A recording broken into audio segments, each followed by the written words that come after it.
Okay, so moving on to the main event of the podcast. I hope Abhishek can cue the Wonder Woman music right now, which has divided us for some time. Man, we talked about this movie for like, what now, 2 years?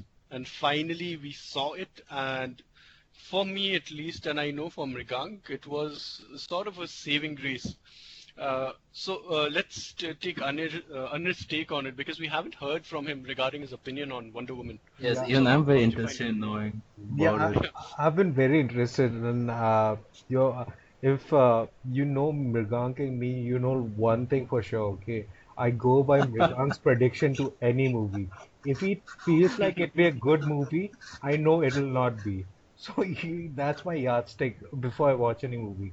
If he's too excited for a movie, it's going to tank really badly. Yeah, it's the curse of Mrigank Bhowmik, and it's always been till today, I guess. But in this one case, I think it's not something that I feel too strongly about, in the sense that you go in and you expect the best DC movie out there. It's not. Let's just get that out of the way. It's not the best DC movies out there because you'll still have those goddamn Batman movies, which are not really Batman movies, but still are Batman movies. So those will still be the pinnacle of pure DC's whole extended universe. But at the same time, when they're trying to establish their extended universe right now, in that this leads the race by far, at least for me. But at the same time, there are so many things that I dislike about this movie that it becomes very irritating for me. The thing is, if you consider the best of Marvel movie and then this movie, you know that it doesn't actually come as near. It wants to, but it doesn't. There's so much. So one thing I didn't understand was like at the beginning itself, right? This they show the Amazons, they have their own island, Themyscira, and everything. And Gal Gadot has an accent. Yeah, why do the other girls also try to have the same accent? It's like they said, "Don't worry, Gal, you don't have to change your accent. You're going to make everybody else change their accent." So you have Robin Wright with this irritating accent. I felt it was so irritating. I was saying that that's really a minor point to it. The movie goes on and it sort of keeps building up to the fact that she is very innocent and you know naive to the ways of the world, which is okay. I get it. And then after that point, it just starts building up very nicely. But at the same time, what I felt was it became very, very predictable, very, very fast. For example, as soon as David Thewlis comes on the screen, at that point itself, I realized that this guy's arrest, no matter what anybody is trying to point towards, it's so predictable at that point, and you can tell what's going to happen. The end scene itself, the CGI, so the fight scenes are something that have been building up for a long time, right? The problem is anytime a fight scene comes up, it's so painfully evidently CGI'd that it starts getting on your nerve after some points. The end fight is something that I dislike. And what the hell is up with that whole love thing, man? It's like DC guys have this thing. Either they'll have a Martha movement or they'll have love can save the world movement. This is not a Beatles goddamn song, man, that you'll have to end the movie on that you discover your power is great because it depends on love, and then you're defeating Ares. It's just nice to think of, and it's very rosy, but you have this whole universe that you're trying to build on a dark color palette, and then you have such rosy lines. I don't know, man, what to make of that. It just doesn't go in with the whole thing. So over and all, it's a good movie, but not something that actually I got too impressed with. So give me Captain America Winter Soldier any day. Let me just tell you about like the aspect of love. Why I hated that in Interstellar was that it just did not make sense. Over here, I thought it makes sense because it just goes perfectly with what the character is. It's about hope, it's about compassion, it's about love. Wonder Woman just signifies that, and I thought it was very well done by Gal Gadot. About the accent thing, yeah, it's like Gal Gadot cannot do any other accent. Everyone else has to change their accent. And I think it's good in a way because why would they have American accents if they have been influenced by Zeus and everyone, right? They should have that European kind of accent over there. So I thought that was okay, but yeah, I do agree with you. It was a little irritating to see people like Robin Wright and all trying to do a very weird kind of an accent. Other than that, I just love the representation, like just taking purely from a comic book point of view. It was an origin story that was as true as you can find, like, done at least just the heart of it was taken exactly from a Gail Simmons arc or something like that. It was just perfect to me. The acting was like fabulous. I did not expect Gal Gadot to be this good. They say that she was the best part about BVS. I don't agree because I don't think there's any good part about BVS, but that's a topic for another day. But I really think that she embodied this role. Chris Pine was great in it as well, not just being a comic relief, but they had set it up in such a way, and the screenplay was so good that I didn't think that there were any wasted lines or wasted scenes in here. Nothing was needless. No wonder Patty Jenkins says that there will be no director's cut, and this is the only cut that you're going to see. And it gave me hope for what they were going to do in the future, and you could see Jeff Johns' signature touches all over the movie, and that guy is just simply amazing. But the problem was that, again, as the movie progressed along, the movie just started getting darker and darker and darker. And then we come to the final fight scene, which I just hated. I did not like how, like, terrible the background. It's like when the main fight starts in a DC extended universe movie, the background just gets replaced with orange flames, because that is exactly what happened in BVS. That is what happened in Man of Steel, and the same shit happened over here again. I don't know for the life of me, they said at the end credits, story by Zack Snyder, and you know which part of the story he especially wrote. So it has to be that part. I did not like that as at all. But other than that, the first two acts of the movie, I thought it was very, very well done. Like it was right up there with me, at least for like at par with Captain America: First Avenger, at least. Before Batman vs Superman released, like I had like so much hope for that movie. Like I was hyped to my tits, to be honest. Like when the movie was releasing, like maybe like a week before, I actually was like sort of imagining how amazing it would be to see these two actually battle it out on the screen. Like I'd even reread The Dark Knight Returns, just so like I could maybe catch some nods to comic book fans in the panels of the movie. And then I went to watch the movie, and as much as I was excited and all the hopes and aspirations that I had built up inside of me, they sort of started coming out, like maybe oozing out slowly by slowly. And then by the time the movie ended, like I was like a very confused mess of a person, because I really wanted to like it because I had built up that anticipation inside me. And then I see this, piece of cinematic turd, and I really couldn't fathom, like, how bad you would have to screw up to make a movie like this, to be honest. Like, I mean, I've made this clear beforehand too. Like, BVS is not something I really like. I still give points to Suicide Squad for doing some things differently, and which I sort of like it.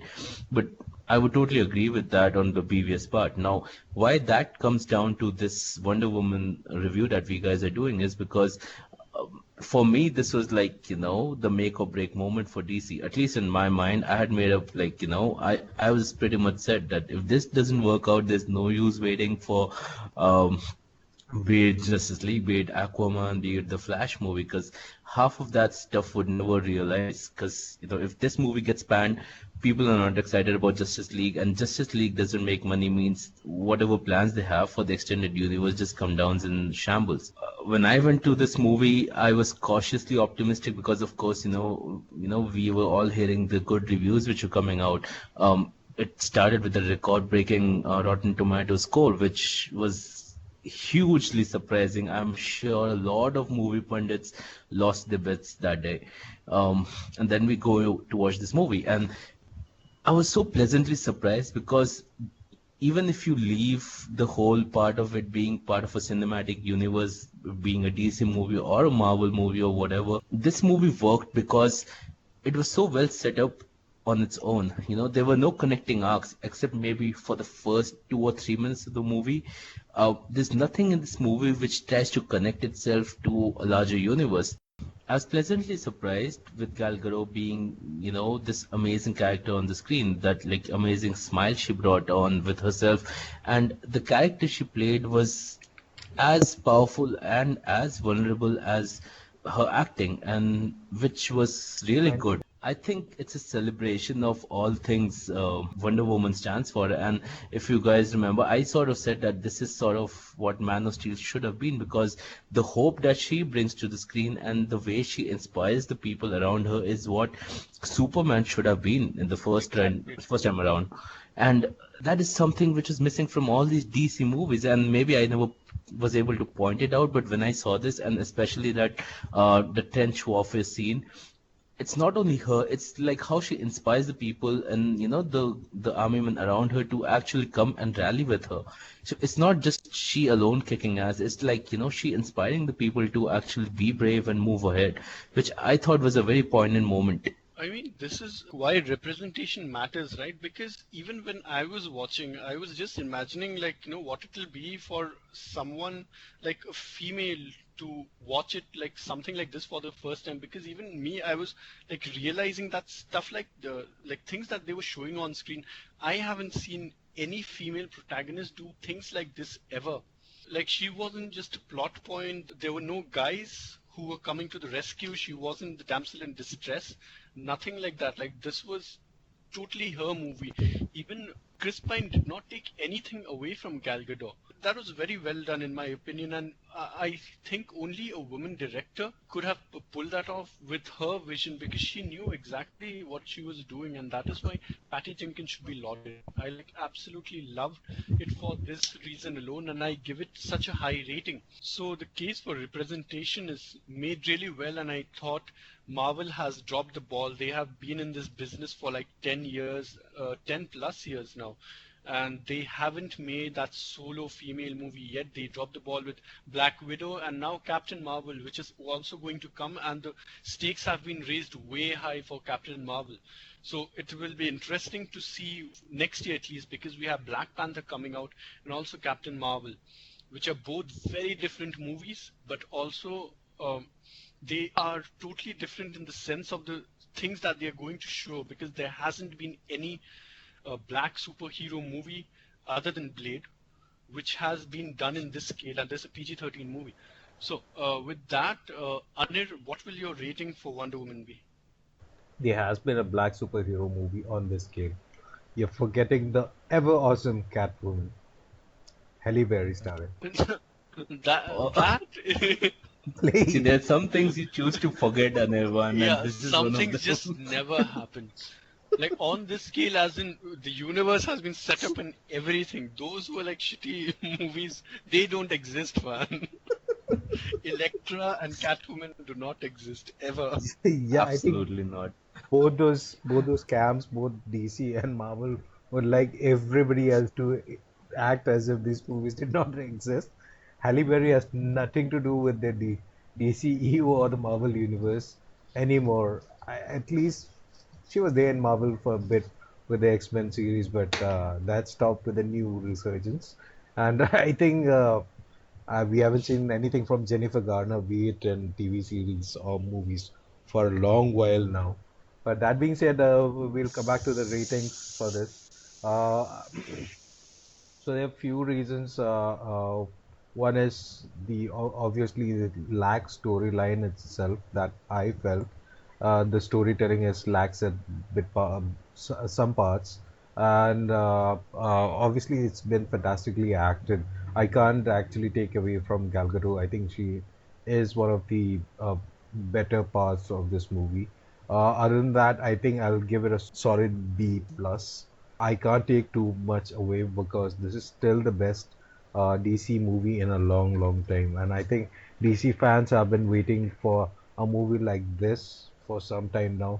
I think this movie worked really well because, as Arindam has said, like the director Patty Jenkins, she being a woman herself, sort of was able to sidestep a lot of different feminist tropes that this movie might have had if made by a male director. Because, if a male director would have made a movie, in some ways or the other, they would have tried to make it so feminist that it might have been like an obvious sort of a giveaway that, somebody's trying way too hard. And you see it in the small things in the movie, when I don't think not even once the camera lingered over Gal Gadot's body overtly enough to make you feel that sexual twinge. I don't think she looks sexy in that movie. She looks good, yeah, but not sexy. She looks amazing because of the person that she is. And the close-ups of her face, and especially when she smiles, and for some reason that's been sort of portrayed quite a few different times in the movie. The first time she sees a baby out of, her own place, she sees a baby in London, and the way she suddenly screams out like a baby and she starts running towards it. It's like a mindless scene within, where something important is going on, but I think that builds up the character so much because you see that at the end of the day, she is just a lady and who just wants to be herself. And I think that's portrayed so well on screen. And I think that's the celebration of Wonder Woman because it's not that you need to take her differently than a man. She's there and she's just as awesome as any other male superhero can be. And I think that's where the movie hits the mark, like, for me. Granted, yes, I'm not saying it's without its flaws. Just like pretty much both of you guys, I didn't like the ending either. And I'm sure, like, if it was not part of a extended universe superhero thingy now, which is like very common nowadays, but you have to justify the budget, which of course was not that much, and that sort of shows in the CGI too. So yes, there are quite a few things which are sort of hit and miss in the movie, but otherwise, like, I think it was a solid A for me. Right, I do agree that it was a standalone movie, and we do not see like that in superhero movies right now. And for me, the first two acts was so strong that I can easily overlook the third act, which was not bad. It was just because the first two acts were so good. The third act was kind of a letdown compared to that. And for rating, I would give it a solid A as well. I just loved it, and I can't wait for the next standalone movie. Do notice that I'm not saying the next DC movie because we know where that might be headed to.